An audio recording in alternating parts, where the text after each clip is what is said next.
New documenting the journey. I'm here in Bali. Welcome back.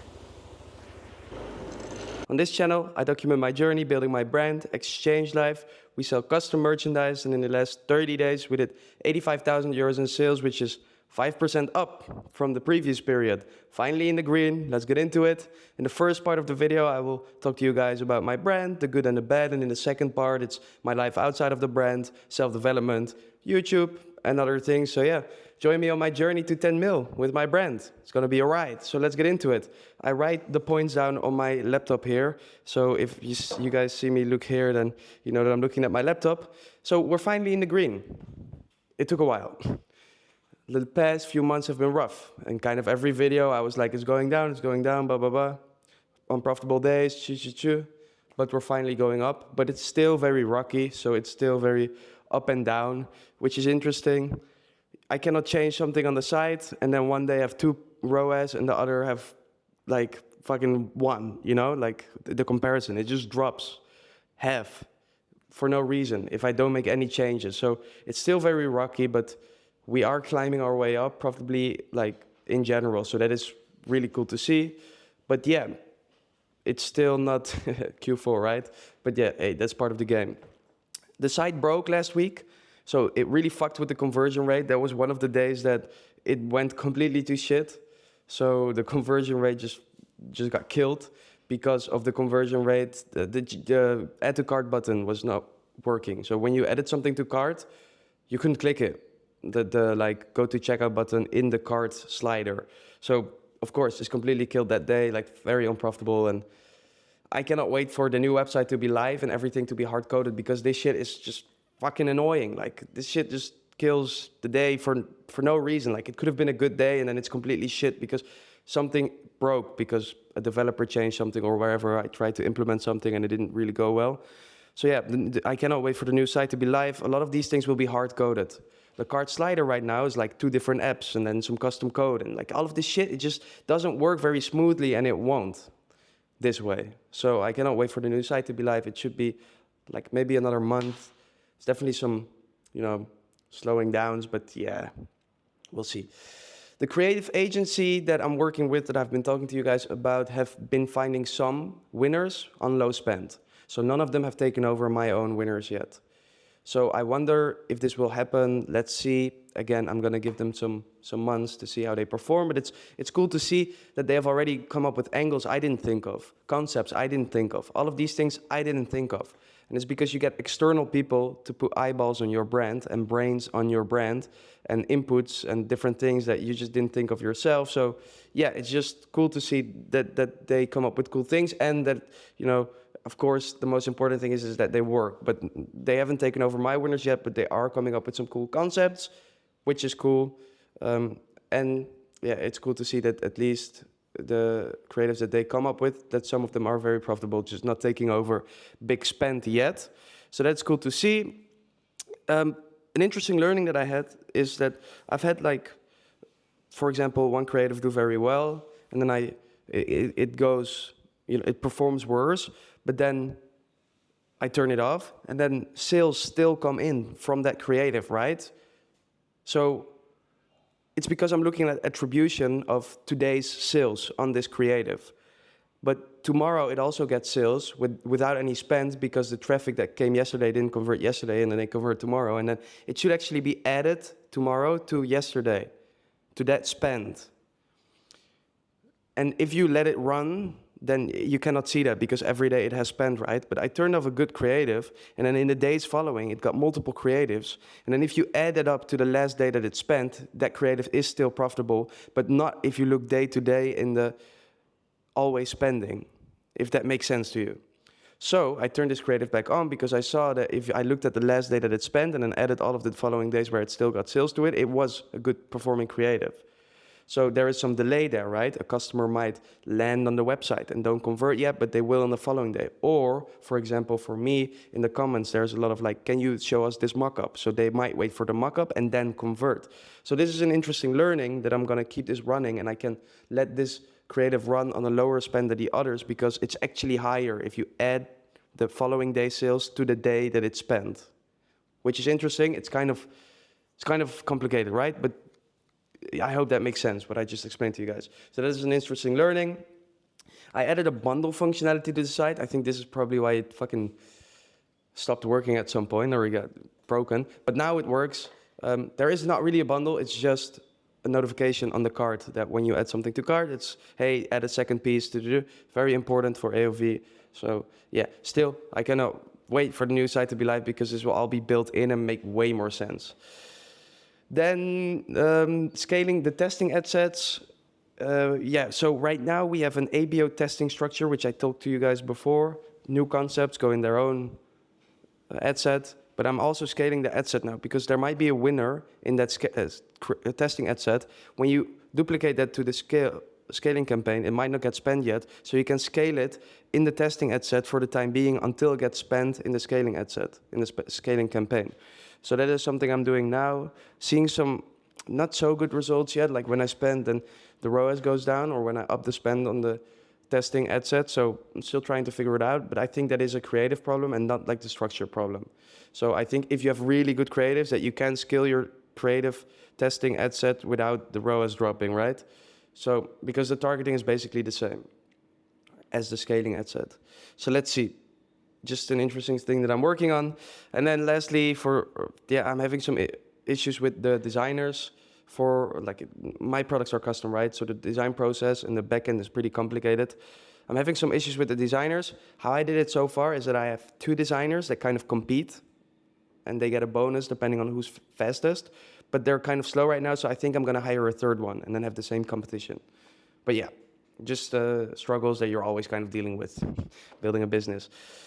That's kind of it about the brand this week. Not too much. Before we get into the next part of the video, I just wanted to talk for a little moment why I am making these videos to you guys. Because I got a DM and I was just listening to some little baby, so I got motivated. Let me read this DM that I got from one of you guys. Please keep sending these to me. Hey Tristan, I found you through your latest YouTube video. My name is, I'm 17 and I started SMMA in February. I don't even have any clients because I've been slacking and procrastinating, then don't end up doing anything. My mental health is at an all-time low because every night I sleep in regret knowing I didn't do what I needed to do. And I start college in August and my parents said if I don't get money by then, I have to go. I hate school so much. Anyways, I just wanted to say you're super inspirational, watching your oldest videos and comparing it to your newest ones. It's insane how much you've grown. I really want to be successful, but I just have a big mental barrier. I would love to hear your thoughts. Guys, if you're at the beginning of your journey, there's like a dark period, how I look at it, in entrepreneurship, especially when you're young. And I've talked about this before. When you're young and you want to do something different, your actions or your inputs have to be different. Meaning, I dropped out of school. I was like 18. I did 3 months of uni and everybody around me told me, what are you doing? Even my parents.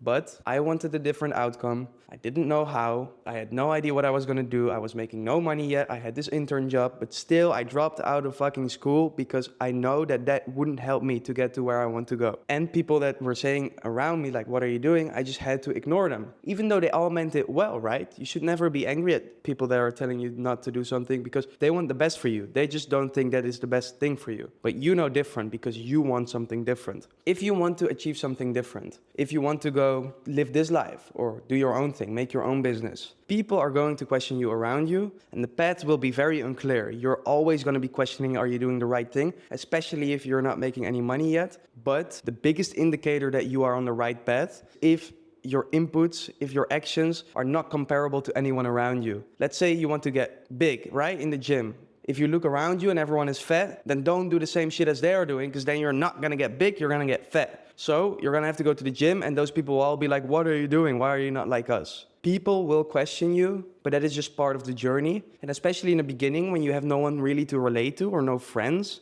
it's just going to be hard. Your parents are going to be pulling you in one direction. Your friends are going to be pulling you in another direction. Your parents are like, school, this and all of that shit. And you need to push yourself away from everything. But do it with love, you know? Like, don't be angry at any of them. Just respectfully say, I'm doing something differently, which is what I did. Again, my friends are still my friends, even though I didn't join them. My parents, I love them, and they love what I do now. I just had to show them that I could do it differently. And that is why I make these videos, right? You probably have no relatability if you are in the beginning of your journey. You have no idea what you're doing. You have no idea if it's the right thing. And I hope these videos can help you out because when I started out, I also had no idea. If you go back to my first video, Bro, I was so fucking uncomfortable. I was making no money. I had to fucking do SMMA shit, and I hated that shit. Like, I don't like to be some agency guy that has to make things for other people. That is just not my thing. I want to do my own thing. I want to build my own brand. So I hated what I was doing, but I had no other option, and I thought that was the best option, that moment, to make money. Until last year, when I was able to do only my brand and go all in and finally started scaling. This is all documented. This is all on my YouTube. So if you're that guy that, for example, send me a message, go back. Hopefully that can give you any relatability, because again, like, you can see how lost I was. At some point I was saying, like, guys, I really have to make my own money now, like, fuck, you know? But yeah, I hope these videos can give you any sort of relatability, or like something you can latch onto in that moment. So if you're that guy, hopefully these help you out, and these will reaffirm that you're on the right path, and you need to keep going. You need to keep going. Otherwise, you know, you're not gonna have a different outcome. If everyone is questioning you, that is the number one indicator that you're on the right path, because you're not doing what they are, otherwise they wouldn't be questioning you. The videos are growing. So I wanted to clarify a little bit why I am doing this. I made a pinned comment that I wanted to read for you guys, so you know exactly why I'm doing this. The videos are growing quite fast, so here's a little explanation. In the video, the story video, you will learn more about who I am and how I got to this point, so you can go to the comments for that one. The goal of these videos is to plant seeds within you that will hopefully change something in your life, because there are guys before me like Naval Ravikant, Alex Ramosi, Virgil Abloh, George Heaton, and Matt Kelly, who did the same for me. So these are all guys that put something in my head that I acted on and that changed my life. For example, Naval's whole framework, his whole book, you should read it, made me act different in this world, which changed my life. I acted different because he planted a seed in me. The other guys as well. So by sharing my journey, I hope to get in your list, making my journey more meaningful for myself, because I know I have an impact on people, and being able to create a community of like-minded people. So today I actually got recognized by someone, just randomly in some random ass mall, getting a coffee. He was in front of me in the line, which was the craziest feeling for me. Like, I had goosebumps. And I hope to attract people that are like-minded, that I can bring together, because you can only meet that many cool people, but if I leverage myself this way, I can meet way more. And I hope to bring you guys together when the videos grow in some sort of community, events, and maybe even invest in the real cool shit that comes from you guys. That's like the long-term thing, right? So that's a little bit of an explanation. Like, why am I making these? I thought it was relevant because the videos are popping off. So I want you guys to know why I'm doing this. Let's get into the last part of the video about self-development and YouTube and other things, my thoughts behind everything. Outside update here. I think it looks quite cool here. And I'm getting better at these camera settings. So maybe this looks like half decent with like exposure and fucking ISO stuff. It's starting to become a content creator because the videos are now taking off a little bit. The last one is at like 10K views. Isn't that crazy? I guess YouTube is really an exponential game. I talked about this many times before, how this is like a long-term thing, these videos, and that, you know, in the beginning it's very slow, but I will have my whole journey documented, and it's like a library. Every video is a chapter. It's just interesting to see that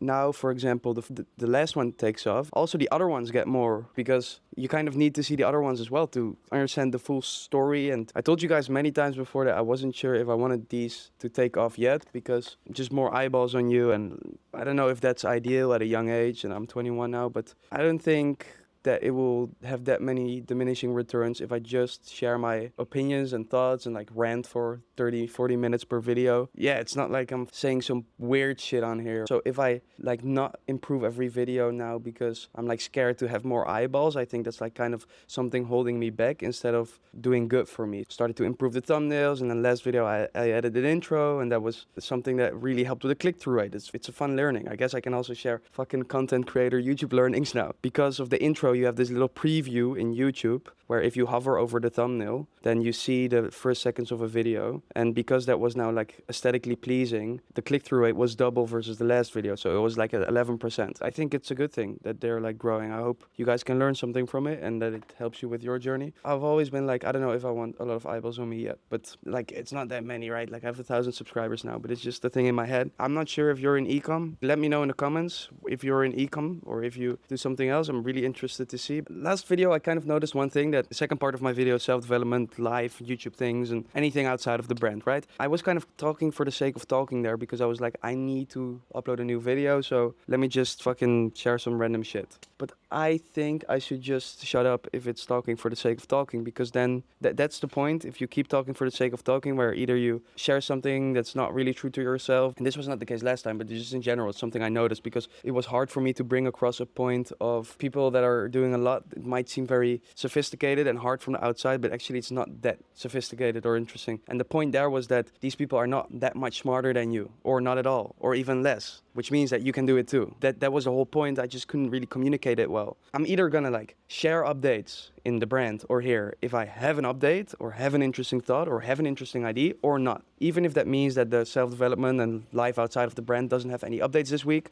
then that part is just out of the video, because otherwise I'm talking for the sake of talking, and that's when you misrepresent yourself or like share an idea that's not fully like thought through yet. I'm just gonna skip that next time so that doesn't happen. But yeah, that was the whole point. People that are here, people that are further, are not that much smarter than you, or not at all, or even as smart as you. You can do it too. And that is something you realize when you come to environments like this. You're like, like they're not as much more like fucking sophisticated as me. Like I can do this. Then I talked about my habits last week as well, where I was like, I'm skipping the journaling. Someone commented saying like, you should only do like if it fits you, and like not if you like read it online, which is true. Find a routine or find self-development things that work for you, not because fucking this person or that person said it. There is not one perfect way. I shared it on my story. There is people that make a fuck ton of money that talk to a lot of girls. There's people that make a fuck ton of money that don't talk to girls at all. There's people that work all day on like a rigorous schedule, and there's people that just do whatever the fuck they feel like. There is no one perfect way. But these three things are like things I always kind of do, which is like every 2 weeks I journal, I take cold showers every morning, and I meditate before I go to sleep. So these are like things that have worked for me, which is why I do them. The point there was that when I'm in an environment like Bali, where it's very fast-paced and there's a lot of inputs, and you want to go there, you want to do this with them, you want to go do that with them, it's hard to skip these. And it's not even like the fucking habit that is that important, because fuck that. But it's like taking care of myself, like taking a step back, that I forget to do quickly here, because I'm always like on the go, wanting to do the next thing, which is good for some things, but it also like, I get a bit lost in the sauce here. So I want to take like one step back every week, like one day, maybe on Sundays, where I'm just by myself and thinking, and not like going there to meet with this person, going there to meet with this person, and because it just gets a lot. I need to take care of myself more, and I need to be more conscious about that here, because if I'm at home, for example, in the Netherlands, it's so easy because there's nothing to do out there that it's not too much quickly. The only thing you're doing is taking care of yourself. But in a place like this where there's so much to do, it's just very easy to forget these things. So it's not even about the habits itself, it's just about still taking a step back once in a while. That was more that point about like habits and shit. Hopefully these videos help you out. Again, send me messages on Instagram, comment on these videos, talk about your opinions with each other. Tell me if you think I'm wrong, and try to share your views and your opinions, and we're trying to create a community here. So share your opinions, raw and authentic, just like I do here. And I'll see you guys next week.